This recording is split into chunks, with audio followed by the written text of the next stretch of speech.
Baiklah, bismillahirrahmanirrahim. Assalamualaikum warahmatullahi wabarakatuh.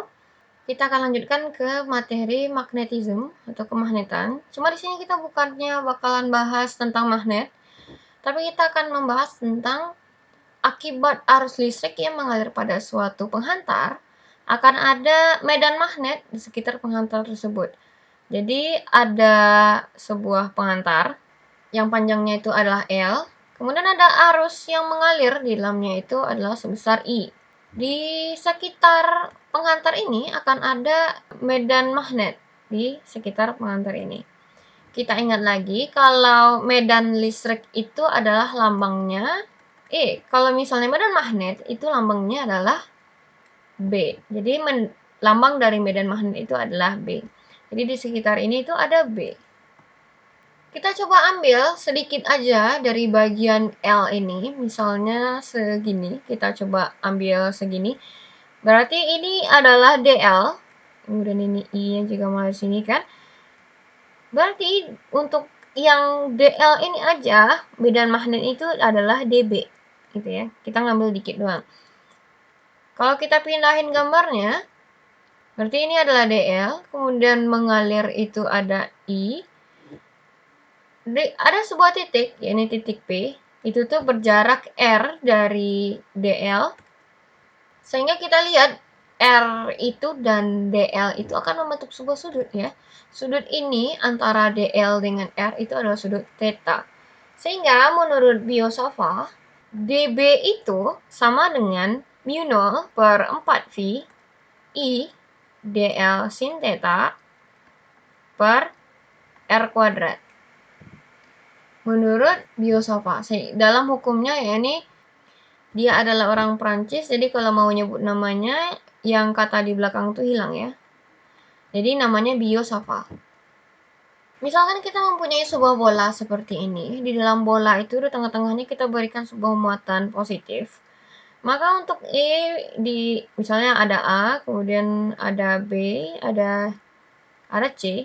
E itu kan Q per R kuadrat ya. Berarti Q-nya sama aja, yang positif sana. Kemudian R untuk bola itu kan sama aja semua. R untuk bola itu sama. Berarti ini RA itu sama dengan RC, sama dengan RB. Jadi E untuk di permukaan ini sama semua. Cuma kalau kita ganti, di tengah itu adalah DL gitu. Dan di sini adalah I. Kalau kita mau di atas ini ada A, kemudian di samping sini ada B, lalu ada C. Kita mau mencari medan magnetnya gitu. Itu tuh akan berbeda karena kita lihat theta itu kan sudut antara R dengan DL gitu ya. Jadi ini adalah DL, kemudian kita mau cari sudutnya berarti ini adalah R, ini adalah DL, kemudian sudutnya ada berarti ada 90. Berarti 90 adalah 1. Sekarang kita lihat yang B, berarti di B itu adalah 0 ya. Berarti sin 0 itu sama dengan 0. Kemudian di C, berarti dia akan memiliki sebuah sudut. Berarti sin theta itu tergantung berarti berapa sudutnya. Enggak sama, walaupun R-nya itu sama panjang di dalam sebuah bola, cuma B-nya itu di titik-titiknya itu tidak sama, karena tergantung pada sin theta. Jadi kita lihat, kalau misalnya I-nya itu kita perbesar, berarti B-nya juga makin besar ya. Jadi kalau sin theta-nya itu kayak yang tadi itu makin besar, B-nya juga makin besar. Kalau R-nya makin besar, berarti B-nya makin kecil ya. Berdasarkan hukum Biosova ini. Selanjutnya, hukum Biosova ini kita integralkan kayak gitu ya. Cuma nggak akan kita integralkan pada video ini karena untuk kelas 12 itu tidak terlalu diperlukan. Cuma kalau kamu mau melanjutkan ke universitas nanti dan ada mata kuliah fisika yang tentang magnetism gitu, kamu mau nurunin Biosova, silahkan diturunkan. Cuma kita tidak akan turunkan itu hari ini. Kita langsung ke hasilnya. Maka didapatkan B itu sama dengan mu0 I per 2 VR. Ini adalah rumus dari induksi magnetik, besar induksi magnetik pada kawat penghantar yang lurus. Kita lihat kan penghantar kita kan lurus ya.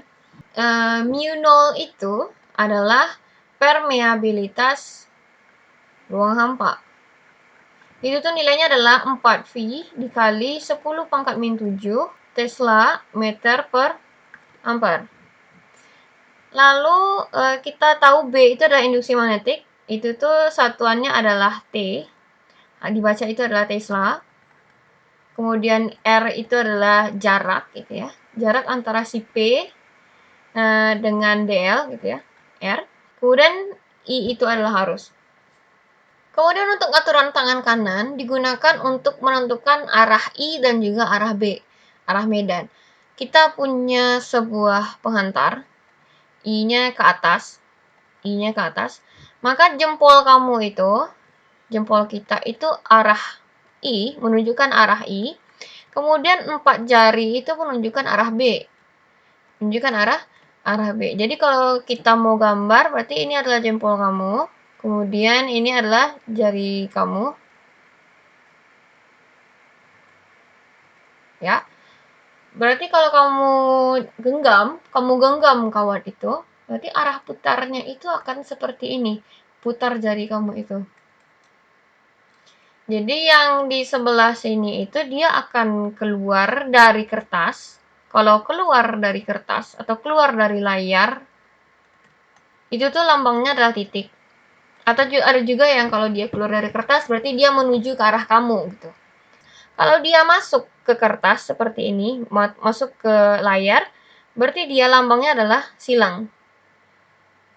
Ada juga yang bilang masuk ke kertas atau menjauhi pembaca atau menjauhi kamu. Misal ibu punya kawat seperti ini, I-nya arahnya ke kanan. Coba kemana putarnya? Bawah ya. Berarti yang di atas itu adalah keluar. Kemudian yang di sini adalah masuk. Kita lihat ini kan kayak panah gitu ya. Ini kan panah. Kan kalau ada sasaran itu kan kayak X gitu ya. Sasaran gitu. Kita kasih panah.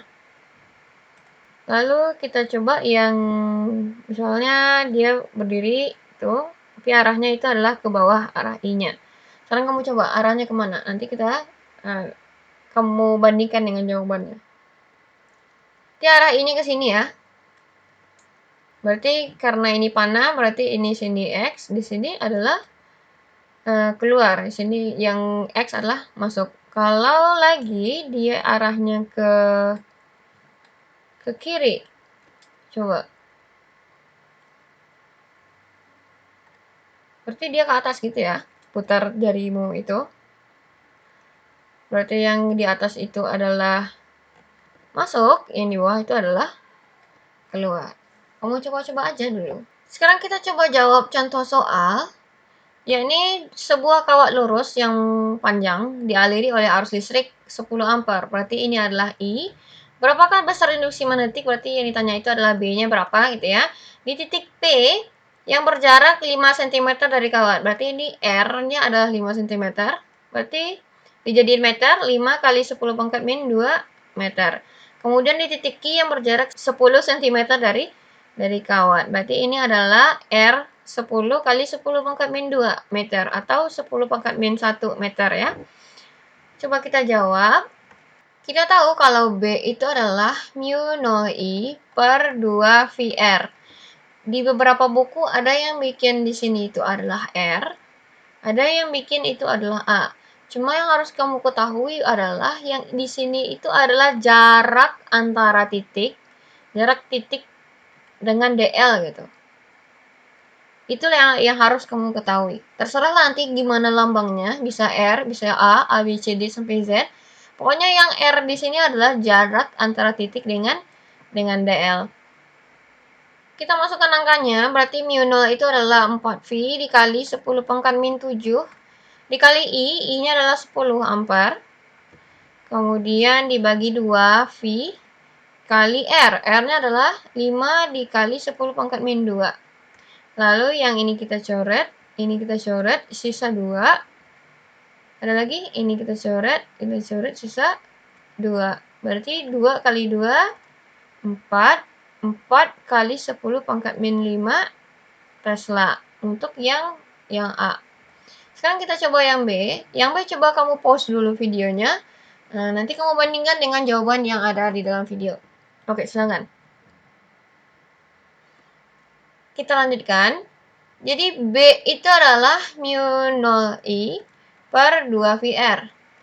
Dengan mu 0 itu adalah 4V dikali 10 pangkat min 7 dikali I itu adalah 10 dibagi dengan 2V dikali dengan R. R-nya adalah 10 cm atau 10 pangkat min 1 yang ini. Kemudian ini kita coret-coret, berarti 2. Ini 10 pangkat min 1, naik berarti jadi 10 pangkat 1, berarti 10 pangkat 2, berarti 2 dikali 10 pangkat min 5 Tesla. Oke, untuk soal nomor 2, ada dua buah kawat yang sangat panjang, dipasang vertikal, sejajar, dengan jarak adalah D. Berarti ini adalah D ya, jarak antara kawatnya adalah D. Kemudian kawat pertama dialiri oleh arus listrik I ke atas, berarti I1 itu sama dengan I. Pandang titik P, ini ada titik P, yang berada di dalam bidang kedua kawat, yang jaraknya sepertiga dari yang pertama, berarti sepertiga dari kawat pertama, berarti 2/3 loh, dari kawat yang kedua, biar jadi 1D gitu ya. Nah, yang ditanya itu adalah jika induksi magnetik di titik P sama dengan 0, jadi BP itu sama dengan 0, berapakah kuat arus yang mengalir pada kawat yang kedua, berarti I2 itu berapa, dan juga arahnya kemana gitu ya. Kita coba jawab yang A. Sekarang kita lihat, kita jadikan titik P ini adalah acuan kita, berarti ini adalah acuan. Arah I1 itu ke atas, udah diberikan oleh gambar. Kalau misalnya B-nya arahnya gini ya, berarti di sini itu masuk, di sini keluar. Kamu bisa pastikan dengan tangan kanan kamu. Berarti yang kita pakai B1 itu yang masuk. Karena kita jadikan P itu adalah acuan, berarti kita pakai yang terdekat dengan P, yang mengarah ke P. Berarti B1 itu adalah masuk. Kemudian kita cari B2. Dari soal sudah ditentukan B2 itu adalah keluar. Kalau kita mau dekatkan dengan kawat, berarti di sini adalah keluar. Jadi di sini masuk ya. Kalau yang kiri itu keluar, kanan itu masuk dengan arah seperti ini. I-nya kemana? Ke atas atau ke bawah? Coba. Ke atas ya. Berarti I2 itu juga arahnya ke atas. Berarti arah I2 itu juga ke atas. Sekarang dia bilang BP itu sama dengan 0. Induksi magnetik di titik P sama dengan 0. Kita perhatikan yang ini. Berarti kan B1 itu masuk, B2 itu keluar gitu ya. Kalau misalnya sama-sama masuk, itu tuh nanti kamu jumlahin. B1 sama B2 kamu jumlahin. Cuma kalau misalnya dia juga keluar sama-sama keluar, nanti kamu juga jumlahin. Tapi satu masuk, satu keluar, nanti kamu kurangin. Sehingga nanti B1 kurang B2 itu sama dengan 0. Jadi BP itu kan berarti B1 kurang B2 sama dengan 0 kan, berarti ada 2B yang berpengaruh di P. B1 kurang B2 sama dengan 0, sehingga B1 itu sama dengan B2. B1 itu adalah mu 0I per 2VR. Berarti R-nya R1 gitu ya, ini I1. Sama dengan mu 0I2 per 2V R2. Lalu ada yang bisa kita coret, mu 0 kita coret, kemudian 2V kita coret. I1 itu adalah I, per R1 itu adalah sepertiga D, kemudian sama dengan I2 itu yang mau kita cari, per 2/3D, D bisa kita coret juga. Kalau kita kaliin berarti 2/3I sama dengan 1/3 I2 ya. 3 juga bisa kita coret. Sehingga kita bisa tahu I2 itu sama dengan 2I. Nah, itu untuk jawaban yang A. Sekarang kita coba jawab yang B. Dia bilang, tentukanlah besar dan arah induksi magnetik, besar dan arah B di titik Q. Berarti yang ditanya itu adalah BQ berapa, arahnya kemana. Yang terletak pada setengah D dari kawat pertama, dengan I adalah 2 ampere dan D adalah 10. Kalau kita bikin gambarnya gini. Berarti ini adalah I1, kemudian ini adalah I2, kemudian Q itu adalah letaknya tengah-tengah ya. Berarti di sini adalah setengah D, sebelah ini juga setengah D. Dengan D itu adalah katanya 10 cm, sehingga ini adalah 5 Mas ya. 5. Lalu I itu dia bilang I itu adalah 2 ampere, sehingga I2 itu kan sama dengan 2 I1 ya, berarti 4 ampere. Udah bisa kita cari. Berarti B1 itu mu 0 I1 per 2 V R1.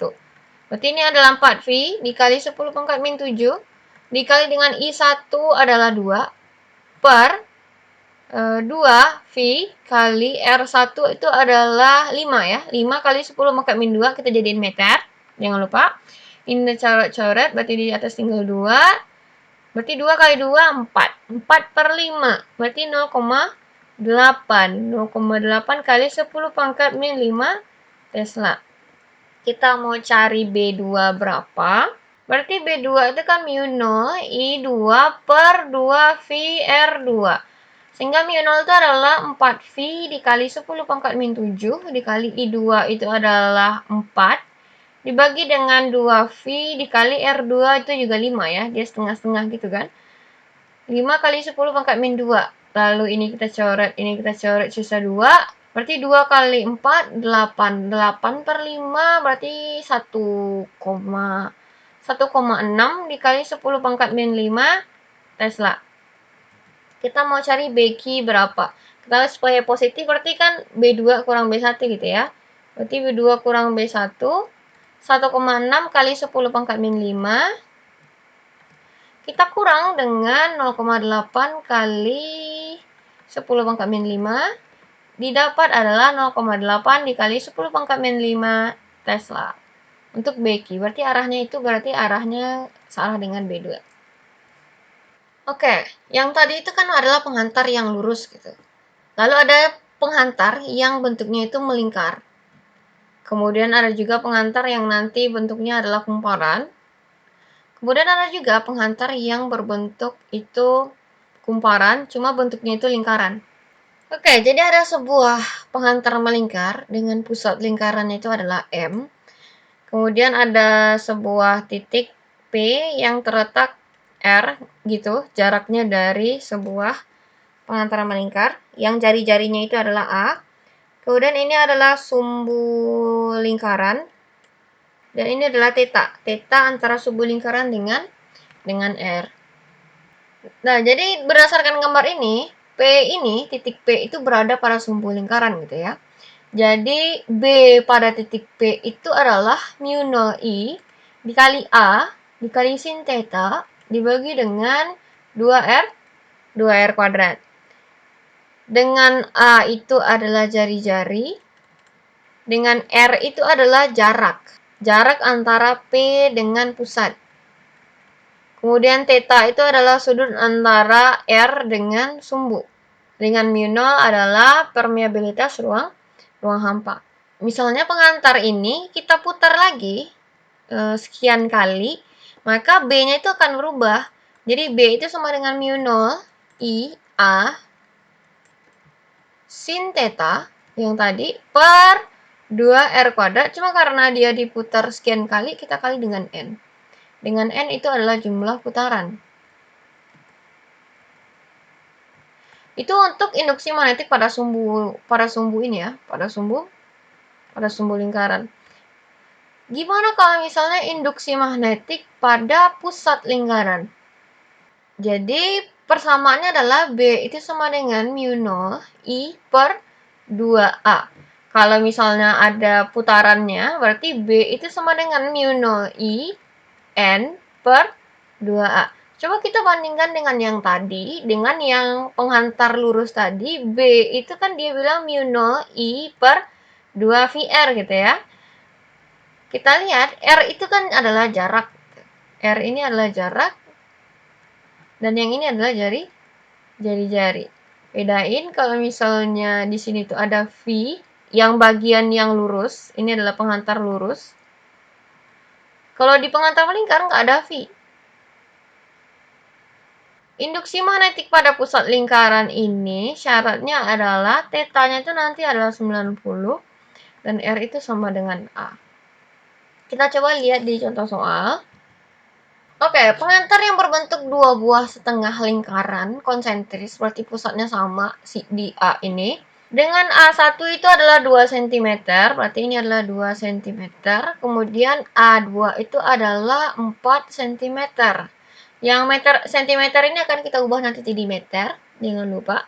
Kemudian I itu adalah 2 ampere. I-nya sama ya, karena dia tuh kayak terhubung gitu, jadi I-nya sama semua. Kemudian tentukanlah meter induksi magnetik total. Jadi B total itu berapa yang timbul di pusat A. Berarti acuan kita itu adalah A ya. Berarti nanti acuan kita adalah A. Sekarang kita coba tinjau yang bagian atas ini. Kamu coba genggam ini. Kita gunakan kaidah tangan kanan. Kamu coba genggam, berarti jempol kamu tuh arahnya ke kiri. Berarti putarannya kemana? Ke atas ya. Berarti putarannya ke atas. Berarti yang di sini itu adalah masuk. Dan sini itu adalah keluar. Sekarang kita lihat yang bagian yang ini, yang bagian lingkaran yang satu lagi. Jempol kamu berarti arahnya ke kanan. Berarti yang putarannya berarti arahnya ke sini. Berarti ini adalah masuk, yang di dalam adalah keluar gitu ya. Sekarang kita lihat yang mengarah ke A itu adalah yang masuk ini satu dan yang keluar ini satu ya, yang mengarah ke A. Jadi yang kita lihat kalau kita bikin gambar lagi, satu itu arahnya misalnya ini adalah titik A, satu itu arahnya adalah masuk, dan satu yang lagi adalah arahnya adalah keluar. Berarti satu masuk, satu keluar. Nah, sekarang kita coba cari B1 dulu. Berarti mu 0 I per 2A. Jadi mu 0 itu adalah 4V dikali 10 pangkat min 7 dikali I itu adalah 2 dibagi dengan 2 dikali A. A-nya A1 berarti. A1 berarti 2 dikali 10 pangkat min 2. Jadi ini kita coret, berarti ini habis. Berarti hasilnya adalah 2V dikali 10 pangkat min 5 Tesla. Cuma persamaan ini itu untuk satu buah lingkaran. Sedangkan kita punya setengah lingkaran aja, sehingga nanti kita kali dengan setengah. Kalau di soal itu lingkarannya ada 3/4, berarti nanti kamu kali 3/4. Kalau misalnya ada 1/5 dalam lingkaran, berarti nanti kamu kali 1/5. Sesuai dengan bentuk lingkarannya nanti kayak apa gitu loh. Nah, jadi kalau karena kita kali setengah, berarti kali setengah semua sama dengan B1 itu V dikali 10 pangkat min 5 Tesla. Sekarang kita coba cari B2. B2 itu sama dengan mu 0 I per 2A. A2 berarti. Berarti mu 0 4V dikali 10 pangkat min 7. Kali setengah ya. Kali I itu 2 kali setengah nanti. Per 2 kali A2 itu adalah 4 dikali 10 pangkat min 2 meter. Kemudian ini dikali setengah.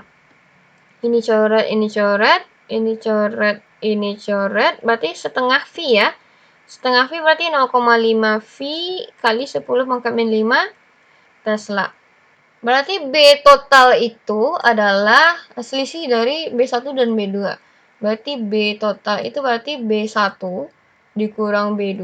Berarti V kali 10 pangkat min 5 dikurang dengan 0,5 V dikali 10 pangkat min 5. Jadi hasilnya adalah 0,5 V dikali 10 pangkat min 5 Tesla.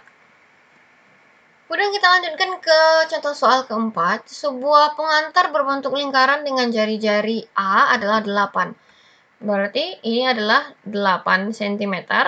Kemudian dialiri oleh arus listrik I itu adalah 10 ampere ya.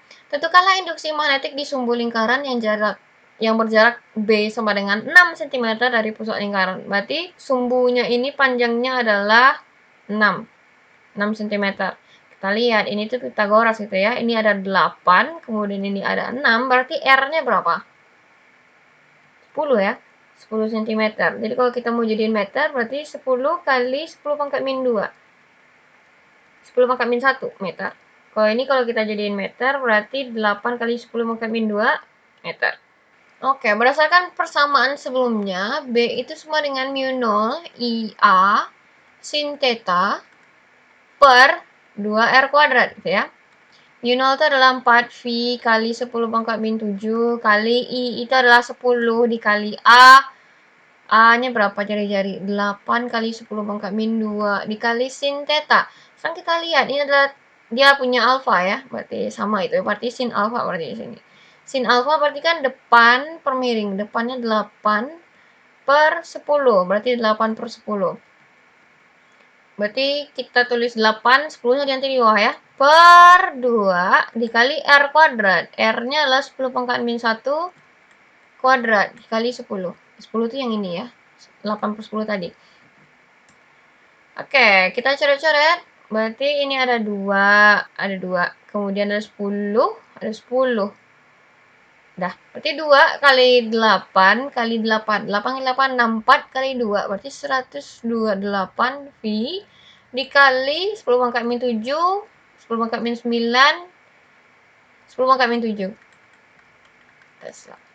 Oke, itu aja untuk yang video kali ini. Kamu coba jawab sheetnya. Kalau ada yang nggak paham, silahkan ditanyakan. Mohon ditanyakan. Jangan diam aja. Kamu mau ujian. Terima kasih atas kesempatannya. Terima kasih atas perhatiannya. Assalamualaikum warahmatullahi wabarakatuh.